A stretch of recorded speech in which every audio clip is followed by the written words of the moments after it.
First, I want to thank everybody for tuning in to this first webinar that we're having with EP Access. EP Access is a passion project that you all have been part of one way or another since you're here. It's been running now for about 2 years, and as you probably know, it's a new way for us to look at executive protection training. And the past 2 years, me and my partner in this project have learned a lot, and we put out a lot of training materials, and I hope people have enjoyed it. We've trained a little bit over 3,000 people all in about 25 different courses that varies from 8 hours of training down to 20 minutes of smaller courses. And we kind of opened this up for anybody who has been in kind of the EP Access family and done any kind of training with us. And that means that some of the people that are here not necessarily have done advanced training, even though what I'm going to talk about today is the fundamentals of advanced work. Some of you might have taken other courses, but that's okay. I mean, what we're going to talk about here today is fairly simple. It's all about, like I said, the fundamentals of advanced work and how you kind of have to look at it and what's the reason for us doing what we're doing. I expect this presentation here to be somewhere between 25 to 45 minutes, depending on how the flow goes. It's the first time we're using this platform for a Zoom meeting or a webinar, call it whatever you want. So bear with me if the technology is not as fast and smooth as it has to be. We'll get that for next time. The plan is for us to do these webinars on various topics at least once a month. So if you get anything out of it today, please think about it and join in next time. It's a great way to get free information about what it is that we do and maybe even learn a little bit. And on top of that, we're only as good as our network. So if you like it, please share the invitations with other people when they come out. I think the next one we're going to make public for everyone just to gauge some interest. One of the things I wanted to talk about really quickly is that since you guys have gone through EP Access training, you kind of see what it does and what it can do for you guys. It's online training and it's very informational based because obviously we can't really do physical training when we're doing this platform online. But one of the things that we can do is we can create big and small courses based on the information that you guys feel you need. And some of the courses that we have created here has actually come from people who have emailed us and said, hey, Christian, what do you know about this? We would love to hear something about this. Could you do some training on some of these topics? Because this is where we have a hard time finding information. And besides that, the rest of the training has pretty much been stuff that I felt I needed to get out there. But what I'm trying to say with this is, if you guys have any ideas or stuff that you want us to build training courses about, feel free to email us and we'll see what we can do. And throughout this presentation, you're more than welcome to chime in with questions. Do it via the text chat, and if you do it, please do it so everybody can see the questions, and I'll try to either answer them as I go, if I can figure that out, or do it before we're done at the end. And at the end, I have a few things I want to share about what we do and stuff like that as well. So I hope you all stay here till the end. I promise I won't dwell on the different stuff too long, since we're all probably in a work day somewhere, somehow. But anyway, let me try and share my screen here so we can get going. Hold on 1 second. I take that you guys can see my first slide here. All right. And what I wanted to talk a little bit about is the fundamentals of advanced work, right? Because a lot of times when we go out and do advanced, we can complicate things for ourselves a lot. And advanced work is one of those things where you never know, right? You can do as much or as little as needed, but you can always do more, right? So what is enough advanced work? That's always hard to answer. As long as it works, it's probably enough. But sometimes if you could have done more, or you could have used your time better, you would probably get a detail or a better detail, right? One of the reasons why I've always been so advanced work heavy is because I truly believe that advanced work and a good plan, which comes from advanced work, is how we execute and build the best details, right? So advanced work is truly the foundation of executive protection. Because EP, for the most part, is proactive, right? Hopefully we don't have to be reactive. We have to be proactive. If we have a good plan, hopefully nothing happens, right? But to be proactive, most of the operations really comes down to how well we can prepare as a team, right? And I know a lot of times when we talk about advanced work, there's a lot of things that can be hard for us. We might not have all the information that we need. The client might not have shared that. Maybe the client don't know. Maybe we're in a foreign country, a different culture, or in places that we don't know, right? So the more we can break it down, the better it is, and the more simple we can make it, the better, right? But I hope we can all agree that the better of a plan we have, the better the detail will go, right? But there's one thing that I think is super important in all of the advanced work that we talk about, and that is really to understand that we really have three functions. I mean, our main goal is, of course, to safeguard the client and keep him or her safe from anything, right? And to do that, that's kind of the objective. But if we think about it for a second before we dive into the actual advance, there's only one way to really talk about the how, right? How do we do this? Well, we do that by, first of all, focusing on avoiding any problems for our client. And that's always easier said than done when you're in a training setting. People typically freak out in their mind and said, well, how can we avoid problems if we don't know that they happen and we don't know that there's going to be trouble? Well, you can avoid them by having a really good plan, right? If you, for instance, think about it, if you have to do a drop of a client in New York City and you choose to do a curbside drop, you would have to walk from the curbside to the door into most office buildings, through the lobby and to the elevators to get up to whatever meeting you have. For the most part, that would probably be safe, but you still leave a lot up to kind of stuff that is not planned that potentially could happen if your client is super famous or really well known, and you do a curbside drop. Chances are the client will be recognized and be crowded. How to avoid that would maybe be, if you do your advanced work, you can figure out, is there a side door? Is there a back door? Is there a parking garage where I can do the drop and get up in the elevator? So I don't have the potential problems of dropping on the street where everybody can recognize your client, right? So that's what I mean when I talk about avoidance. The other thing I talk about when I talk about advanced work is that in case something happens, we have to be able to escape, right? So let's say that we go to a meeting in a conference center somewhere in the world with our clients, and something breaks out in the audience that might not even be towards us, but trouble for some reason has broken out and we think it's time to evacuate. We know, because we've done our good advanced work, how do we get to the cars? How do we, what's the best route out of the conference center?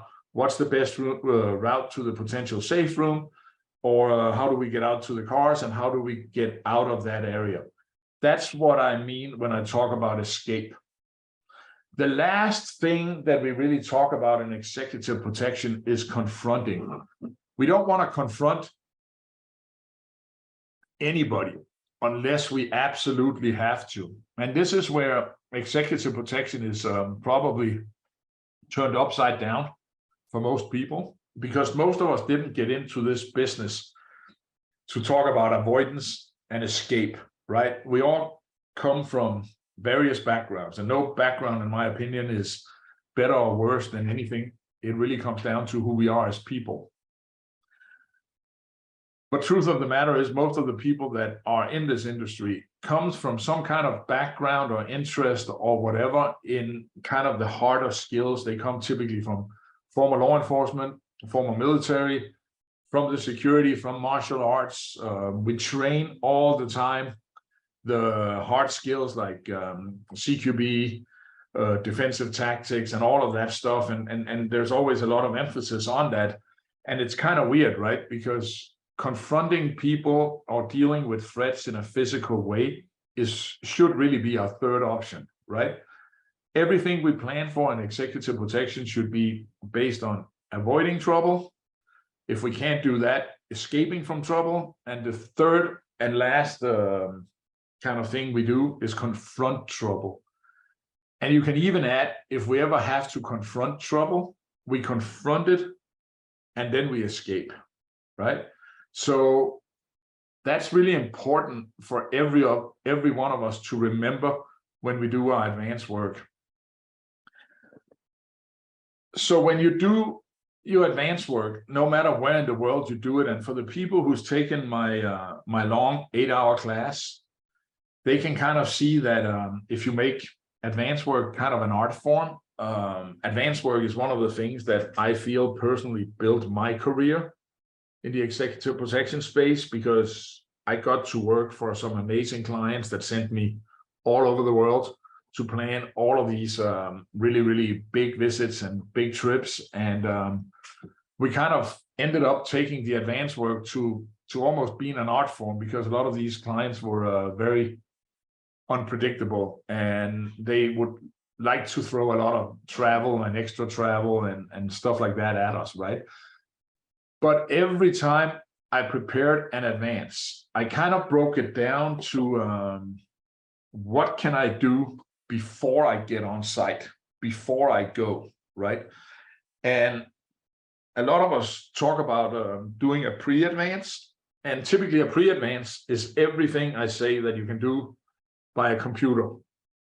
So if I were to, let's say, prepare for a trip to Turkey, to make it a little exotic, I know that, hey, I get booked by a client, they want me to prepare for a trip to Turkey, and they have kind of a pre-agenda. And by a pre-agenda, they might have the dates, they might have the arrival city, if I'm lucky, they might have the hotels we're going to, and hopefully they'll have some kind of an agenda of why we're going there, right? So I take all the information that I have and I put it in front of me, and I kind of go over this with doing the research that I can really before I talk to anyone. Because the more research I can do before I talk to the client or the client's EA or whatever, I can educate myself, right? I can figure out and say, okay, is this a destination I've been to before? Is this a destination that somebody from my team has been to? Do I know somebody else who has been to this destination? If I go in and start Googling this location we're going to, what comes up? If I Google the hotels, if I Google the conference centers, whatever, what comes up, right? And I kind of make my list of questions already then. And the reason for me doing that is that a lot of times I only get one chance to ask questions, right? So it's very important that I kind of make a list of what I know, and you can do it as simple as having, figuratively speaking, 2 pieces of paper where you on one side kind of write down all the stuff that you know, and on the other side you ask all the stuff that you would love to ask the EA or the clients or the local contact persons and whatever, right?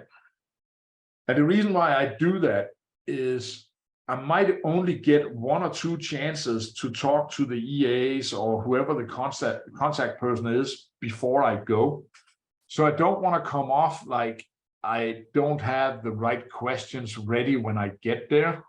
I don't want to waste the EA or the principal's time. That's probably one of the most important things.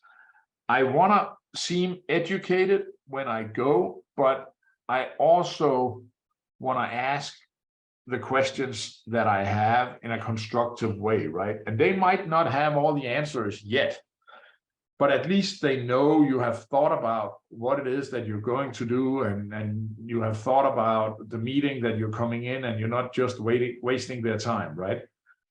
I also try to look at the routes on a map before I go. And the reason why I do that, even if I don't know the traffic pattern or whatever, is that on a map and on my computer, I can at least familiarize myself with times and distances. I can familiarize myself with how many different routes. You know, some cities around the world, the airports is a little bit outside of town. And if we know the airport, both the privately or the public one, and we know we're traveling to this city, it might be one route in the daytime. It might be another route at nighttime. There might be kind of like a carpool route where we can go faster if we have the right amount of people and stuff like that. So I kind of figure out what routes would I recommend, but I don't put anything set in stone, right? I also figure out if I'm going from here to Turkey, what kind of vendors would I need? Would I need halls and walls guys? Would I need any local EP support? Would I need cars and drivers? What would I need? And I would even go as far as, if it's a client I worked with before, I would reach out and figure out if the people I want to work with are available and they can help me for this upcoming trip, right? So when I go to talk to the EA or whatever, I can say, hey, I already have transportation and local support locked in if we need it. And I can tell them what kind of car and stuff like that. And why is that important? That is, of course, important because depending on who the clients are, they probably travel with some kind of an entourage. They probably travel with a certain amount of luggage and whatever, right? You might as well want to take and nip this in the bud as early on as possible. I also like to figure out if my apps and all the stuff that I use on my daily kind of like planning work and stuff like that works in these countries, right? A lot of times here in the US, we tend to drive on Waze and all these different driving apps, and they might not work in this country, right? So it's important that you talk to the local providers and figure out what apps do I need? Does my phone work? How's the internet situation? And all of that stuff, so you kind of can prepare for the meeting with the EAs, right? And once you have all of that, you kind of go to the meeting with the EAs and they get you all the different information that you have. And then you can kind of like make your list of questions. So when you actually go to the venues where you have to do your advanced work, or when you land in country or whatever it is that you do, you will kind of know what you're talking about on the one hand, and on the other hand, you have all the questions kind of prepared so you can ask the right questions. I hope that makes sense to all of you. When you go out and you actually look at a venue somewhere, let's say that you go to a conference center and your boss or your principal or whatever is coming in to do a keynote. Well, then you of course know that you got to figure out to who's our point of contact when you get there. Who do we need to talk to? And a lot of times you might need to set up meetings with these people in advance, right? You can't just show up and expect them to have time to talk to you. And also, if you talk to these people ahead of time, they might be able to answer some of the questions that you have, depending on who these people are. If they work for the principal's company, they probably have more time for you because it's important that this trip goes off without a hitch. If they work for the conference center, they might have gotten these questions from other EP teams. They might even have a coordinator that can help you with this if you ask. And if not, it's also in their interest that whatever visit you do to their conference center comes off without a hitch, right? One of the things that I think is very important when you come to a venue of any kind, that is that you pay attention on how the cars kind of pull up. How do you get into the parking lot? How do you do all of these things? I take a lot of photos with my phone, and I don't necessarily use all the photos, but I have them so I can scroll through them, and I can kind of like familiarize myself with the venue we're going to and stuff like that. Then I go and I meet with the POC at the potential conference center, and I ask them to walk me through the visit as they think it will happen on the day. And the reason why I ask them to do it like that is that they might have different informations than I have. They might have more updated information. They might have older information, but I kind of want to figure out if there is some kind of a disconnect, or maybe it's all the same and then it's all good, right? And I try to meet with the POCs and actually have them walk me through how the day will be that day. So I would ask them, is this where we are supposed to drop off our POC or our VIP? And once he's dropped off, is there somebody that meets and greets him at the door and take him around? Or am I supposed to show them around, right? If you're supposed to show them around, you better make sure that you have the route down and walk it a few times so you're comfortable finding your way to the meeting room. If you have somebody else do it for you, it's important for you to make them understand that they're leading you from A to B, and it's important that we get there in the best possible way without setting ourselves up for any potential troubles, right? But I'll get back to that a little bit. Evaluate access control, evaluate how do we get into the building? Is there key cards, biometrics? Is there any physical ID that's needed? Figure out what is the best route to walk. Evaluate fire, life, and safety equipment. Figure out, is there fire extinguishers? What does the fire alarm sound like? If you don't bring one yourself, is there an AED on premises? You can evaluate the local security. You can talk to the POC. You can probably talk to the security team and talk to them about how they're going to do the different things. You can evaluate the emergency procedures, exits, and all of that. And this list here that I made here can be as long or as short as you want it to be, right? Because if the principal is spending the whole day in the conference center, well, then you need to know a lot more. If he's just coming in to do a 45-minute keynote and then go back to the car and drive to the next location, you might not need to know that much more than how do I get in? How do I get to stage? Is there a green room? How do we get off stage? How do we get out the door and into the cars and onto the next venue, right? Again, when you evaluate all the routes, all the drop-off points, and all the different points that I have made here, it's super important that you remember the three. We want to avoid problems. If problems for some reason find us, we want to be able to escape or get out of there. And if we have to confront, how do we do that in the best way? And what happens after we have confronted, right? So when you look at a venue, you look at it first from the event production side. Then you look at it from how do we get in and be effective with the client's time, get him to the route in the best possible way, but at the same time, avoiding problems. If there is a main entrance and there's a huge crowd there, it might be better to do a backup house drop or drop behind the stage or whatever. One of the things I always do when they walk me through a venue is ask, if I don't want to drop here, where should I drop off?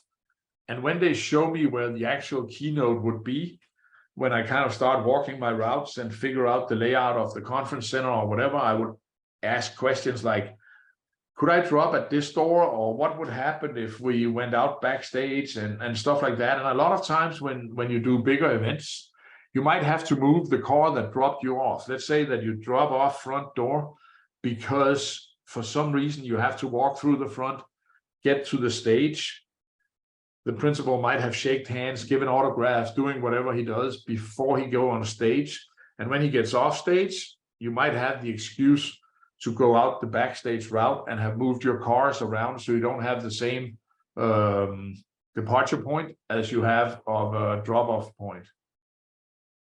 And that kind of takes me to the next slide that I'm talking about here a little bit, which is preparing for arrivals and departures. If you look at restaurants and hotels and stuff that's in that sector, they usually say that if you get a good experience getting there, it takes 10 bad experiences to not come back, right? And I always thought about that, if we can use that in executive protection. And typically, if you have a really, really good arrival or a really, really good drop-off, chances are that the client or the client's entourage wouldn't be too round up if small little logistical things happen throughout the day. If you get arrivals and after that departures right, chances are you get a much better detail, right? And one of the things that I always tell myself when I talk about arrivals, it has to be practical, meaning that I would always choose to drop the principal where it's closest to where he needs to go.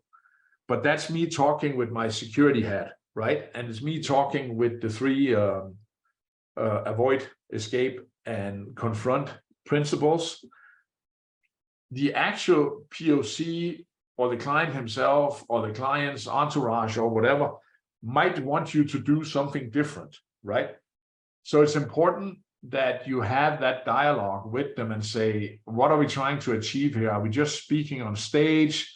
Do we have to like shake hand with anybody? If we have to do that, can we get them to the backstage area that we can control? Or do people want to greet the principal outside? Well, if they greet him outside, it's a different security posture than if it's inside. If it's inside and it's in a public lobby or a public space, there's a lot higher risk than if we could have a meeting room where they could do the meet and greet, or if they could do it at the potential green room or backstage or whatever, right? You got to figure that out. And security is always a trade-off. You can never be 100% sure if you're going somewhere. If you want to be 100% sure, we should secure the clients in their house, but that's not really an option, right? So figure out what is the best place to drop off, and figure out what is the best place to pick up, right? And like I said, safety, speed, convenience. And there's one thing that a lot of people tend to forget when we do advanced work. And that is that, especially if you work with clients who potentially have paparazzi following, be discreet when you do your advance. If everybody knows that you're a security guy or an EP guy doing a walkthrough, they'll know that somebody is coming, right? And then people say, yeah, but that doesn't really matter. The client is not coming until 3 days from now. There's a million things going on and stuff like that. But that's also true. But if you actually speak to some of the paparazzis in the big paparazzi cities, not like what we have over here where the paparazzis here in the US, the paparazzis is actually kind of okay compared to Italy, France, all of these places. And one of the things we learned when we interviewed some of these paparazzis is that a lot of times they just stage at the airport and they don't care really so much who is the principal that's coming in. If it's somebody famous, they'll pick up on anybody. And don't be stupid. I mean, paparazzis, bad guys, and everybody else have social media. They do the same research as we do. So if they can see you in pictures, if they can see you on videos, on YouTube, on social media, on TMC or whatever, the paparazzis know who you are. Just like we can spot paparazzis if we're good from a mile away, they can spot security people from a mile away. So be discreet when you do your walkthroughs. And there's some places where you have to be even more discreet. If you go to the fancy restaurants, chances are if there's a new fancy restaurant in Barcelona, that paparazzi is watching this restaurant because that's where all the famous people go. And if they know that, let's say you're Brad Pitt's security guy, because it's all over social media and you go there to do an advance work and a paparazzi guy sees you, chances are he'll know that Brad Pitt is coming later on. And the same with other like CEOs and founders and all the billionaires or whatever. They can spot security teams from a mile away. So be as discreet as you can and try not to create too much of a fuss when you go and do your advanced work. The other thing that is important is also when you deal with staff and POCs and contact persons and whatever else. A lot of times these people are busy and they have a full-time job which is not accommodating you. So I always tell people that they have to be super polite, they have to be courteous, and they have to be charming, right? Because if we don't get the local POCs, the people from the conference center, the restaurant managers, the whatever to help us out, this visit is going to be hard and it's going to be long, right? Because you don't have anything but the gift of speech to tell them what to do. You have zero authority a lot of times to tell them how to do things. The best way you can do it is actually by being nice enough that they want to show you. And you can do this in many ways, but you also got to remember that if your boss attracts 1,000 people or a lot of commotion and whatever, it's also for the most part in their interest that you get a really, really good visit, right? So focus on being discreet when you go out there. And every time you go to a venue, remember the three things: avoid, escape, and confront. So if you think about it, to dumb it down, if you go to a restaurant, if you sit out in the public, chances are that somebody can see your boss and they will approach the client. If you can get a discreet table in the back where they might not be seen as much, if you can get the principal to sit with his or her back to the regular people in the restaurant, or you can get a private room, you kind of avoided the potential problems, right? Then you need to figure out where the restrooms, is there a private restroom, is there a staff restroom or whatever in case the client needs it. And the reason why you need to figure that out is that you don't want your client to go to a public bathroom if there's any way you can avoid it, right? Then when you look at the restaurant, you got to figure out, okay, we come in the front door. Is there a back door? Is there a side door? Where do they lead? If the back door leads into an alley where we can't get the vehicles in, it might be a bad choice. It might be better to go out the front door if something were to happen, but only you can make that decision. And if you have multiple cars with you, maybe split them up and have one with each door so you can make the call kind of as the visit go. But again, it goes back to what I talked about in all my classes, that you can do as much or you can do as little. But as long as you do enough, it probably works for you. The last time I want to touch on really, really quickly is advanced reports. And a lot of times when I consult with different EP teams and I train people and stuff like that, I feel like people think I'm beating a dead horse a little bit by talking about advanced reports. The reason why advanced reports are important is you will have a chronological order of what you're supposed to do. You have a checklist where you can remember all the stuff that is specific for this client and specific for this venue. You'll have a list of contact persons. You'll have a list of breakdown of what's going on. And the advanced plan is typically your base plan, right? And if you think about it, a lot of times when we work with these clients, things change. Meetings change, where we're going change, everything changed. And that's fine. But if we can't tie that in to kind of like a base plan, everybody's going to run around like headless chickens, right? But if you kind of have and say, all right, this is what we have. We know this point and we know this point, and eventually we're going to get to there. It's fine to have the changes. And then lastly, when you come back home and the visit is over, you want to get paid, right? And chances are later on, you have to maybe return to Turkey. You might have to return to these restaurants and whatever. And you have already pre-advanced this for the next time. And you have the report that can remind you about that. So you don't have to spend as much time on it next time. One of the things people always tell me is that, hey, we don't have money or budget or whatever for a long advance. And, you know, we're all in that position. And that's super sad for all of us. But let's at least learn for what we did last time we were there or what the team did last time they were there. So build the advanced plan. And again, it can be as fancy or as unfancy as you want.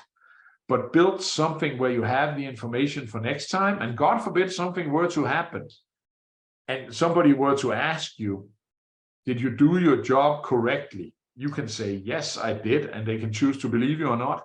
Or you can say, yes, I did. And you can pull out a killer advanced plan that said, hey, this actually puts me in the top of the EP industry. So if something were to happen, God forbid, and whatever, and you ever had to go in front of the principal's company, or even worse, maybe to trial, you could say, I did everything that was expected of me, and here is my proof, right? That's why it's important to do the advanced plans. All right, that was a long kind of talk for me, and I'm gonna take the slides away here if I can figure out how to unshare my screen. Pause share. How do I get out of this here? Stop share. There we go. All right. This is kind of what I had for you all today. I hope that you liked this presentations about the fundamentals of advanced work.